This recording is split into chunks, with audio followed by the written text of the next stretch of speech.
Welcome to the Fair Labor Standards Act, or FLSA information session.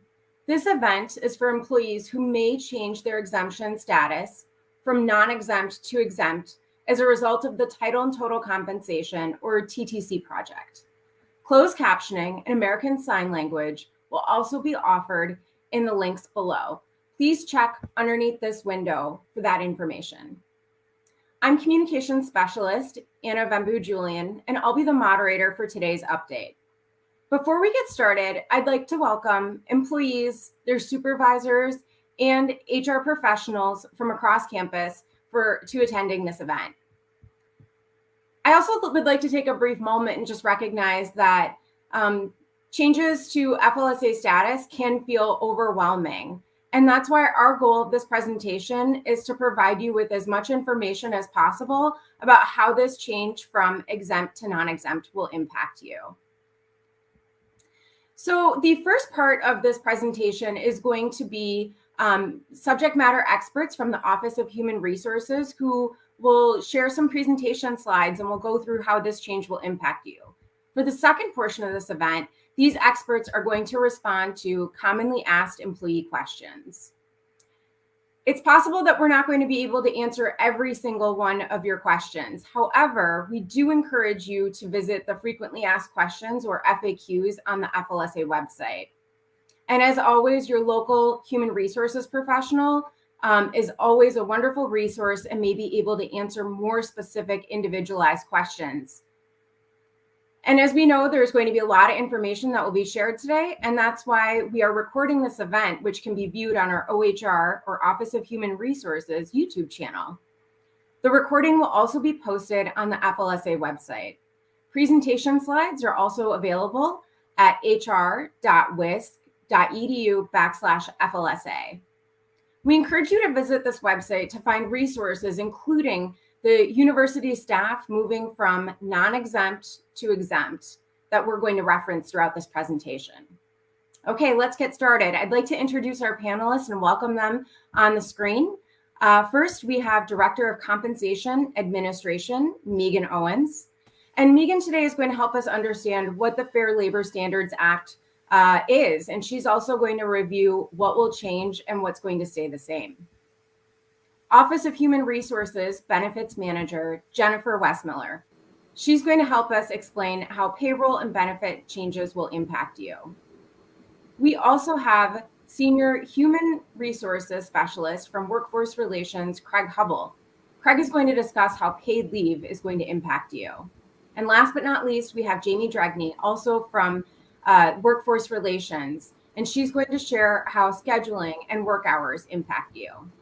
Now I'm going to turn it over to Megan to provide us some background information and share exactly what the Fair Labor Standards Act is.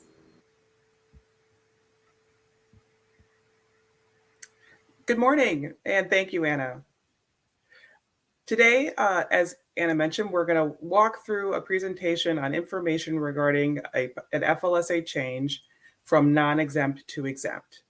We're going to cover over quite a few things.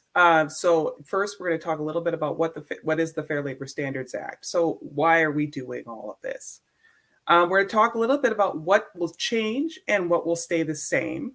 And then I will also be providing some information on the Employee Choice Program. And we will also then be providing information from the panelists that you just met on any changes that will be occurring to payroll, benefits, leave time, and reporting. It will also include information on what is not changing. So things that you don't have to worry about, nothing has changed as a result of a change in the FLSA status of your position. At the end, we'll also be providing a link to resources for you so that if you do have further questions about your personal situation, you have those available to you as well. So let's get started with what is the Fair Labor Standards Act. So the Fair Labor Standards Act, or what we will be commonly referring to as FLSA, another acronym, is a federal wage and hour law under the U.S. Department of Labor. It is a federal law and one that we must comply with. The FLSA protects employees against unfair pay practices and also includes regulations over the work week. So it defines what a standard work week is. It sets the minimum wage. It also discusses overtime pay and youth employment. So it's a fairly encompassing law. Everyone is covered under this law, but employees are classified as exempt or non-exempt based on the job they do. So, for a little more information on what is exempt and what is non-exempt, FLSA exempt jobs are not subject to the overtime protections outlined in the FLSA, whereas non-exempt job is subject to the overtime protections outlined in the FLSA, and they ensure employees receive overtime pay. So FLSA exempt are not subject to overtime, and non-exempt positions are subject to overtime. For a little more detail on that, we have this chart where we discuss how non-exempt positions are paid hourly and again receive overtime pay or compensatory time, aka comp time, for working more than 40 hours in a work week. Whereas exempt positions receive a salary. So they're paid an annual salary. Some positions are paid a weekly salary, but they're paid a salaried amount. And they typically do not receive additional compensation or pay for working more than 40 hours in a work week. As we move on, we talk about how we decide whether someone is exempt or non-exempt. And in order to be exempt, you must meet the criteria. The criteria are, again, that you must be paid on a salary basis. You must meet a minimum salary threshold. And that threshold is $684 per week or $35,568 annually. And the third test is what we call a duty and discretion test, which means that your job must fall and meet one of the definitions of the duties and discretions of possibly executive, administrative, professional, or computer professional. Regardless of salary, though, teachers, doctors, and lawyers are always exempt. So we're going to talk a little bit about what will change and what will stay the same. As I mentioned, quite a bit will stay the same, but we'll talk more about what will change. So what will change? So who is affected by this FLSA change? If your current job title is classified as non-exempt currently, and your new job title with the TTC, or Title and Total Compensation Project, will be classified as exempt, your new FLSA exemption status will change to exempt when TTC implements on November 7th of 2021. What will change and what will stay the same? So moving to exempt changes how you report time and your vacation earnings for university staff. If you're academic staff, it does not change your vacation earnings. And we'll get more information on that when Workforce Relations shares their information with you. It does not change your employment category, and it does not change, your sick leave earnings. Your employment category will remain the same, even if your exemption status change. So if you're university staff currently, you will remain university staff. If you're academic staff currently, you will remain academic staff. In addition, moving to exempt changes your overtime eligibility. So as I've stated previously, FLSA exempt positions do not typically earn overtime compensation for hours worked over 40. However, it does not change your job duties. It does not change your supervisor, nor policies at the university that currently apply to you. So we do want to offer up that if you have the handout that you were provided when you received your invitation to this session, to follow along. A lot of the information that we are provided today is included in that handout. If you don't have the handout with you today, it is available on the website we referenced earlier, which is at hr.wisc.edu. www.eds.edu/FLSA. And you can find printouts there. One option that is different and is now open to you as an individual who is going to become exempt is what's called the Employee Choice Program. I'm going to tell you a little bit about the Employee Choice Program and give you an overview, but the majority of the information will come from your Divisional Human Resources Office, and we encourage you to contact them if, after this presentation, you would like more information about the program. So, the Employee Choice Program is for university staff who have been moved from a non-exempt status to an FLSA exempt status. You then have the choice to become academic staff. If you choose to make this choice, your job title will not change. Please note it is a choice. It does not mean you have to become academic staff. Again, it is your choice. I wanted to touch a little bit about employee choice degree requirements, because I know that prior to July 1 of 2015, all academic staff in limited positions were required to hold at least a bachelor's degree. We just wanted to let you know that since July 1 of 2015, degree requirement guidelines for vacant positions are now based on position qualifications, not on the fact that they are academic staff or limited. For your choice as an exempt employee, you are eligible to move to academic staff via the Employee Choice Program with no degree requirements, even if the position would sometimes require a degree.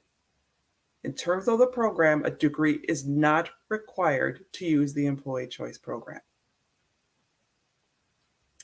So, if you'd like to consider a change to academic staff, you probably have questions on how to decide if you should become academic staff. And for those questions, we again would say, please talk with your divisional HR office. On the next slide, we'll talk about how to make those steps in making those decisions. Please let your divisional HR office know that you are considering this change to academic staff.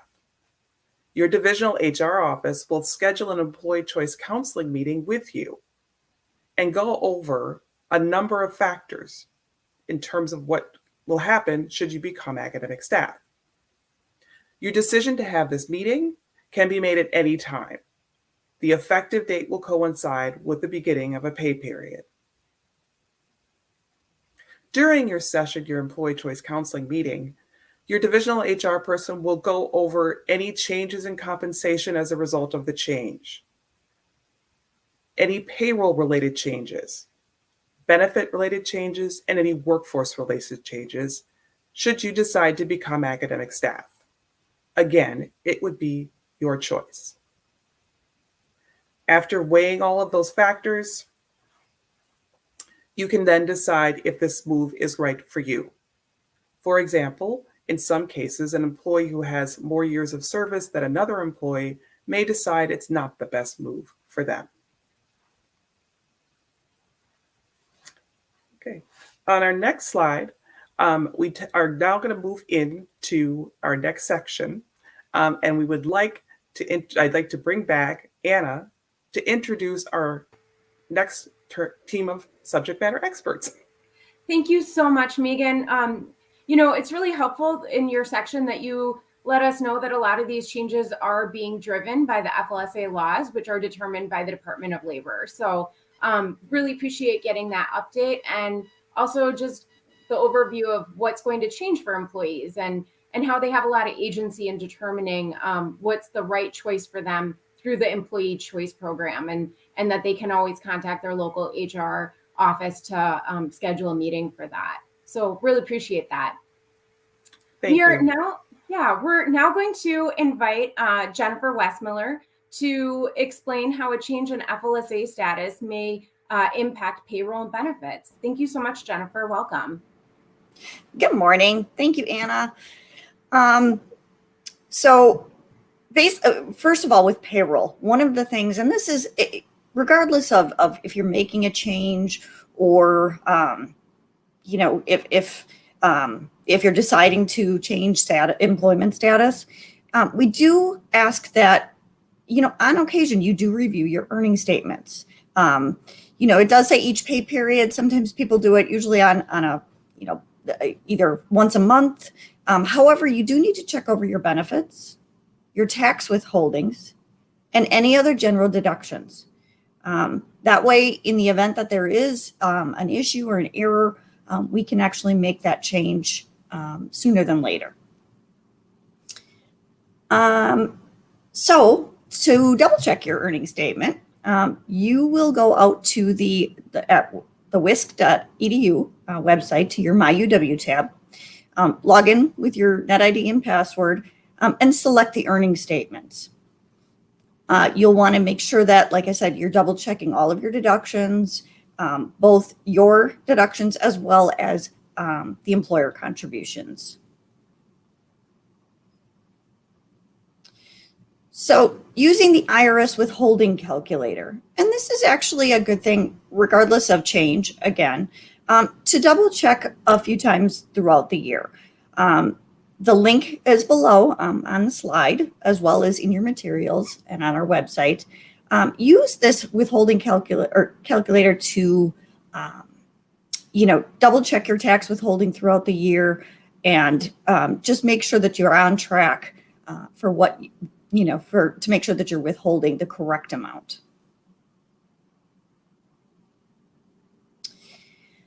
So any questions regarding your earning statement, please make sure that you're contacting your HR professional within your department or division, reviewing your timesheet. If there are errors, they will reach out to the Office of Human Resources for any corrections that are needed. So benefits, what will not be changing due to FLSA? And there's a long list that's there, pretty much all benefits. There are no changes to your benefits with this change. As Megan had indicated earlier, your status will stay the same, and so will your benefits. So anything that you're currently enrolled in will automatically just continue on as they are now. And so, yeah. Moving on to the retirement system. So once again, your employee category is not changing. So university staff, general category, your 1 year creditable service is going to be the minimum of 1,904 hours. Or if you are faculty, academic staff, or limited, 1 year of creditable service is a minimum of 1,320 hours. Those are not changing. So regardless of your FLSA status, those will stay the same.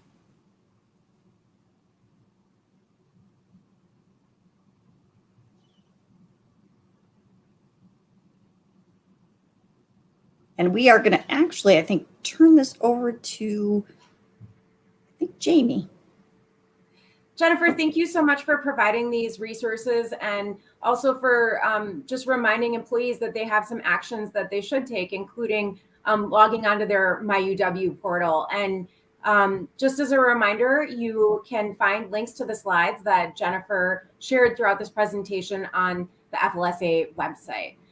We're now going to turn it over to two representatives from Workforce Relations to learn about changes to compensatory or comp time and information about your leave time and reporting as a result of an FLSA change from non-exempt to exempt. Senior Workforce Relations Specialist Jamie Dragney and Human Resources Specialist Craig Hubble are here to share this important information. Welcome, Jamie and Craig. Good morning. Thank you, Anna, and hello, everyone. As an exempt employee who is paid annually, you'll no longer earn overtime or comp time. During this transition, you will keep and can use any comp time balance that you have earned as a non-exempt employee. This balance must be used by April 30th of 2022. If you are unable to use your comp time balance by April 30th of 2022, the hours won't be lost, but will be converted to a cash payment and paid out to you. Your FLSA status change to exempt will not change the amount of sick leave, personal holiday, or legal holiday that you earn, as Megan had mentioned. For full-time employees who are earning vacation at the more than 25 full years of service rate, their vacation amounts will also not change and would remain at the 216 hours per year amount. For full-time employees earning vacation between the 0 and 25 full years of service rates, they will see an increase in their vacation accrual of an additional 16 hours per year. This is noted on the side-by-side material that that's available to you. You'll be able to earn this full additional 16 hours of vacation beginning in calendar year 2022. And depending on your years of service, your new exempt status may increase the amount of vacation that you're able to bank into your paid leave bank. On this slide and also on your side-by-side resource tool, your change to exempt FLSA status will now move you into the full-time university staff exempt column of the paid leave banking schedule. If employees work less than full-time during the calendar year, reach a new eligibility level mid-year, or on an unpaid leave of absence, the amount of leave that can be banked is prorated. Proration doesn't occur if their eligibility is based on accumulation of sick leave. And now my colleague Craig Hubble will share leave reporting practices for employees who are exempt. Thank you, Jamie, and hello, everybody. As Jamie said, I'm going to talk briefly about leave reporting for university staff exempt employees. And when I talk about leave reporting, specifically, I'm referring to sick leave, personal holiday, and vacation, and how those are reported. I'm going to start with the most straightforward analysis. If you have less than a full-time appointment, or if you're ever on FMLA, regardless of whether you are full-time or part-time, there will be no change for you. You currently, as a non-exempt employee, report your leave in 15-minute increments. And if you're a part-time employee, or if while you are on FMLA, you will continue to report in 15-minute increments, your leave time. So the rest of my presentation, which will be pretty brief, focuses specifically on full-time university staff exempt employees. And for that group, there are really two possibilities. And depending on the practice of your division, there may be a change for you, or there may not be a change. And that decision really is based on the practice of your division. And so what I'm going to recommend is that you touch base with your local HR and determine which of the two possibilities that I'm going to discuss applies to you. And so on the next slide, you'll see what the two divisional practices can be. And we'll just go through them real briefly. The first practice is the current practice that you're doing with 15-minute increments. If this is the practice your division has for full-time university staff exempt employees, there will be no change for you, and you will continue to report in 15-minute increments. The second possibility is that leave will be charged in half-day increments. So instead of 15-minute increments, it will be half-day increments, if that is the practice in your division. And you may wonder, what does that look like? What does a half-day increment look like? On the next slide, you'll see a chart that kind of outlines the process for this. Again, this is for full-time university staff exempt employees whose division has a practice of having this group report in half-day increments. And this chart outlines it in a really straightforward manner. In the left column, we see the number of hours that an individual is gone for a particular day from work. And in the right column, we see how much leave is reported. So we'll do two quick examples. Let's say that you're a university staff full-time exempt employee and you have a medical appointment in the middle of the day. You need to run out and come back. Round trip, it's an hour and a half, let's say. So you miss an hour and a half of work that day. So we go to this chart. 1.5 hours is fewer than 2 hours. So then we go to the right column, and 0 hours of leave would be reported. So you would not need to report any leave in the time and absence system. I do want to emphasize that even though no leave is reported in the system, your supervisor should still be aware that you're gone, really for any reason other than perhaps lunch. If we're out of the office, our supervisor should know about it. That being said, if it's under 2 hours, it does not need to be reported in the time and absence system. Let's do one more example.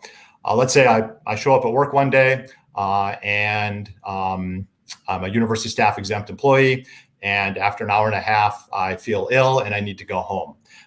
So I missed 6.5 hours of work. In that case, of course, I would let my supervisor know, make sure they're okay with it. And then I would go in the time and absence system and look at this chart. 6.5 hours is greater than 6 hours. So I go to the leave reported column, and I would report 8 hours of leave. So a full day of leave. So big picture, if you're a part-time employee or if you're on FMLA, 15-minute increments will remain the system. If you're a full-time university staff exempt employee, please touch base with your local HR, and they will let you know which of these two systems, 15-minute increments or half-day increments, applies to you. So that's what I have, and I'll pass it back to Anna. Craig, thank you so much for sharing that helpful information and for reminding us that it's really important to keep those lines of communication open with both our supervisor and with our local HR. So before we open up the presentation for the second portion and answer employee questions, I'd like to just take a moment and share some resources that the team has prepared to help employees, supervisors, and local HR. So on the next slide, really just as a general reminder, your supervisor in your division HR is always a wonderful resource and can be the first line of contact if you do have specific questions.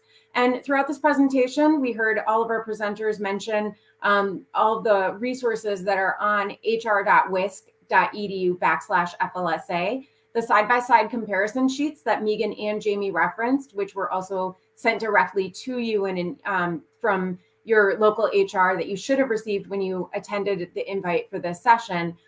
Those are also available if you'd like to reference those online. Frequently asked questions are also available on that page. And if you, again, have additional questions or would like to set up that session for your employee choice, if you're interested in learning more, please do contact your local HR. So I would now like to invite our panelists to join us on the screen. And the first question that we have is really, I believe, for Megan.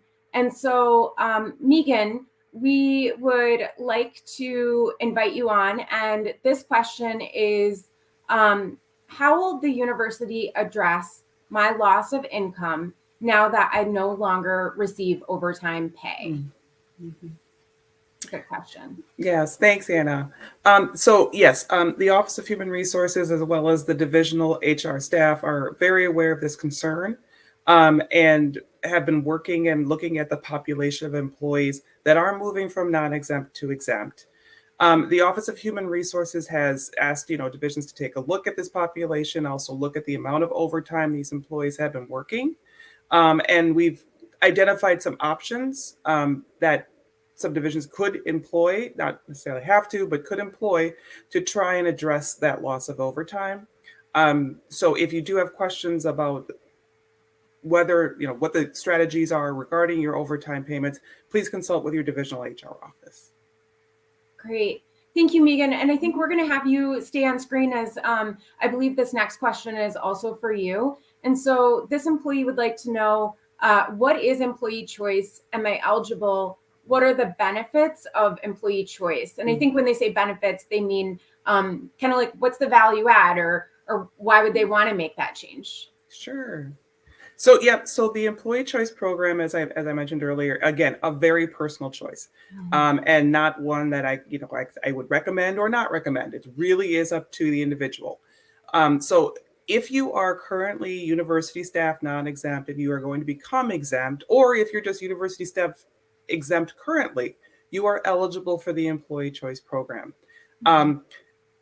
Your division has what we call side-by-sides, where they will actually take your personal information and input it into a sheet and then compare it to what would happen should you become academic staff. And it gives a really nice sheet that you can take a look at and say, okay, well, here's my current status. Here's what would happen if I become academic staff. And again, it will differ from employee to employee. So again, that needs to be decided by you whether or not this would be a move that you would like to make. For example, one of the big ones that we hear a lot about is the vacation schedules. So university staff have a differing vacation schedule depending on the number of years of service. The more years you have, the higher level of vacation versus someone who's lower in the years of service, you have a lower level of vacation. Academic staff have a flat 176 hours of vacation. So someone who's newer to the university staff field and is newer to university service may look at that and be gaining vacation. And that might be a really good thing for them and something that they would say, yep, let me move to academic staff. On the other hand, someone who's been with the university for quite some time and therefore might have a 200 or 216 hour level of vacation might look at the 176 hours of vacation and say, you know what? I like my vacation. That's not for me. But really, that has to be your decision. Yeah, it sounds like that's a very personal choice, which is, I think it's really good to know, again, that their local HR can help them work through those scenarios and determine what's going to be right for each individual employee. So thank you so much for that. And Megan, I believe this next question is also for you. And I believe that this also relates to the Title and Total Compensation or TTC project. And this employee would like to know, why is my FLSA exemption status changing if my job responsibilities haven't changed? Yeah, we get this question quite a bit. So with the Title and Total Compensation project, we've developed quite a few standard job descriptions, excuse me. And with those standard job descriptions, we have to assign an FLSA status. As I referenced earlier, it's a law. We have to do it. So the Office of Human Resources first took a look at it and made a preliminary establishment of this is what we think these FLSA statuses should be. We then asked a third party, independent party, to take a look at our assessments and say, do we have this right based upon what you are reading? And they came back and they pushed back on some of them and we made changes as a result. So as a result of those changes, we now have confidence in where we are at with our FLSA status in terms of the new standard job descriptions. So as a result of TTC, you're getting a new standard job description, a new title. And because those changes are also changing, because that new job description has a new FLSA status, we must then assign that FLSA status to your position. So that is why you're seeing these changes, even though your particular job duties might not be changing. And so, Megan, just to follow up on this question, during your presentation, you said that if employees went through the employee choice program, then they wouldn't change job titles. Can you just That's kind correct. of, okay. And Yes, so yeah, go ahead. I'm sorry, go ahead. Yes, no, so the other nice thing about the Title and Total Compensation Project is that prior to TTC, when individuals would use the employee choice program, we had to try and find an academic staff title that fit that person's job responsibilities, which was a little, it wasn't as clean as I guess we would have liked it. And some employees have job descriptions that aren't necessarily the best description, I will say. With TTC, though, we aren't changing job titles. So the only thing that you really would be changing under the employee choice program is your employment classification. So you're going to maintain your job title. So if you like your job title, fantastic. You're going to keep it. You would just then become academic staff. Great. Thank you, Megan, for providing that clarification. That's really helpful. So we have another employee question that's also for you. And so this employee would like to know, will staff be forced to switch classification from university staff to academic staff? No, as I've mentioned, and I'm glad that this comes up because I do want to just keep reiterating it is a personal choice. It is not mandated. So if you'd like to go forward or just explore whether it's for you, contact your divisional HR. Great. Thank you so much, Megan. This next employee question, I believe, is for Jennifer Westmiller. And this employee would like to know, how will retirement calculations and benefits be impacted by this change? Great. Thanks, Anna. So as earlier in the presentation, I had brought up the retirement calculations, what they are for university staff, as well as what they are for faculty, academic staff, and then limited appointees. That is not changing at all. And I know that that's, anytime that there is a change, such as this, right away, it's retirement. How is this going to affect me in the long run? And so, no, there is no change to the calculations. There is no change because you are not changing the employee status. Yeah. Great. Thank you, Jen. It's good to know that employees' Wisconsin retirement or WRS calculations won't be impacted. So yes, it's always great to reinforce that. Our next employee question, I believe, is also for you. And this employee would like to know, will my hours of vacation change with an FLSA change from non-exempt to exempt? So once again, because the status is not changing, your employment category is not changing, you will actually earn or accrue time the same as you always do. As Craig had indicated earlier, though, you will want to have, we do recommend that you actually have a conversation with your supervisor or your manager in regards to, reporting that time, how they, how the department is doing it and what their expectations are. Great. Thank you so much, Jen. I'm now going to invite Craig to come on the screen, as I believe this next employee question is for you, Craig. And this employee would like to know, they say, I'm a non-exempt employee who has become exempt as of November 7th, 2021, and I have a comp time balance. What happens to my comp time? And Craig, can you also just remind us what comp time is as well? Definitely. Thank you, Anna. That's a great question. So comp time also is known as compensatory time. You may hear one or the other, comp time, compensatory time. They're exactly the same thing. And what it is, it's additional paid time off that employees in some cases can take if they work more than 40, non-exempt employees can earn if they work more than 40 hours in a week. And I believe the specific question is if somebody who's moving from non-exempt to exempt has a comp time balance, can they continue to use it? And the answer is yes. There are some details surrounding that. Once an individual becomes an exempt employee, no additional comp time may be earned. However, any comp time that has been earned up to the point of the switch, you can keep and you can use it as paid leave. That being said, it must be used by April 30th of 2022 if you would like it used as comp time. And any remaining comp time that exists in your balance as of April 30th, 2022, it's not exactly use it or lose it because technically you don't lose it, but it will be paid out in cash in a future earnings statement. And so if you wish to use it as comp time, please remember that April 30th deadline. So that's what I got. Thanks, Anna. Thanks, Craig. I'm now going to invite Jamie to come online, as I believe this employee question is for you, Jamie. And this employee would like to know, will I be able to have more workplace flexibility with this change? And Jamie, I'm wondering if you can maybe also illuminate for us what sort of flexibility this might be as well. Sure, great. That's a great question. I would advise employees to discuss with their supervisor what impact, if any, the change in their FLSA status has on their work schedule, their expectations for arrival time to work, leaving work, how to communicate with their supervisor. Again, if they are requesting to use their leave, and then also to discuss workplace flexibilities. Your supervisor can discuss, again, what workplace flexibility options are available to you.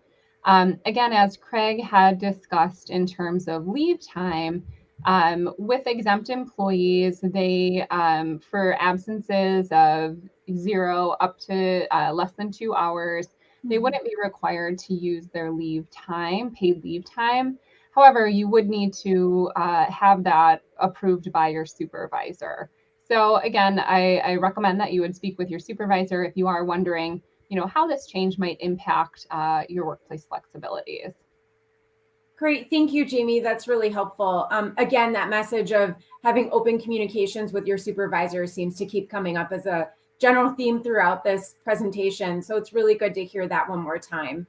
And again, our next question, I believe, is also for you. This employee would like to know, did I hear correctly that this change to exempt status will increase my vacation accrual? Sure, great. It may. So for full-time employees who have 0 to 25 years of service, they will have an increase of 16 hours of vacation per calendar year. And again, the side-by-side resource that folks have talked about earlier includes a chart of vacation accrual for non-exempt employees, and then also how that changes for exempt employees. Those employees who do have 25 years or more of service will maintain their maximum earning of 216 hours of vacation per year. So those folks won't see that change. Great. Thank you so much, Jamie. I believe our next employee question is for Megan. And this employee would like to know, will moving to academic staff cause my appointment to no longer be permanent, since most academic staff have renewable appointments? Megan, this is a really good question, and I'm wondering if you can also help those who are listening in to understand, what does this employee mean by a renewable appointment and permanent appointment? Sure. So university staff, university staff that are permanent university staff versus university staff that are project. So there's a difference. So university staff that are permanent staff have what we call an ongoing appointment. And then university staff that are project positions have what's a terminal position. The maximum length is usually about 2 years. So depending on your current status, whether you're ongoing or you have that 2-year status, you will keep that status when you get into academic staff. So we will not be reducing your what we call continuity or the length of your position when you move to academic staff. So basically, whatever you have now, you will have in the future. Great. Thank you, Megan. And we have another question for you. And this relates to the Title and Total Compensation, or TTC project. And this employee would like to know, what happens if an employee's TTC or Title and Total Compensation title requires an FLSA change on November 7th, but they decide that they would like to appeal through the appeals process? And can you just remind us why that November 7th date is important? Sure. So November 7th is the date of the TTC implementation. All of our new titles, including, everybody gets a new title, almost everyone, I should say, not faculty, gets their new title on November 7th. So that's the implementation date. Everything goes live. So that's what's the important part. That's also then when employees can also start taking a look at the library if they haven't already been looking at it and seeing, does this title seem to be the best fit for my job? And we, of course, have hope that you've already been having those conversations with your supervisor and that you are comfortable with the title that you're being moved into. But if, in fact, someone does decide, hey, I've had these conversations and I'm not feeling this new title and I really think something else would fit me better, you certainly have the option of looking at appealing that decision. And that appeal window will open on November 22nd. If there is an FLSA status change again as a result of that appeal, or not even again, but if there is one as a result of that appeal, we'll work with those employees at that time. So once that decision is made. Great. Thank you so much, Megan. Our next question, I believe, is for Jennifer, and this is a payroll question. This employee would like to know, if my FLSA status changes to exempt, will I move to a monthly payroll? Great, thanks, Anna. As we all know, we went through a major change this last summer with the single payroll project. So the answer to that question is no. All UW-Madison employees are paid on a biweekly status. Great, thanks, Jen. Yeah, that change did go into effect this summer, and it's good to know that that will not change as a result of an FLSA change. Our next employee question is also for you, and this employee would like to know, when I become exempt, will I still have to report my leave in 15-minute increments? Sure. So the slide that Craig had actually gone over earlier in regards to, in the examples that he used as to how to report time. This, once again, if you are changing status, you will want to make sure that you have a conversation with your supervisor or manager to make sure that you understand how the department or division does report time.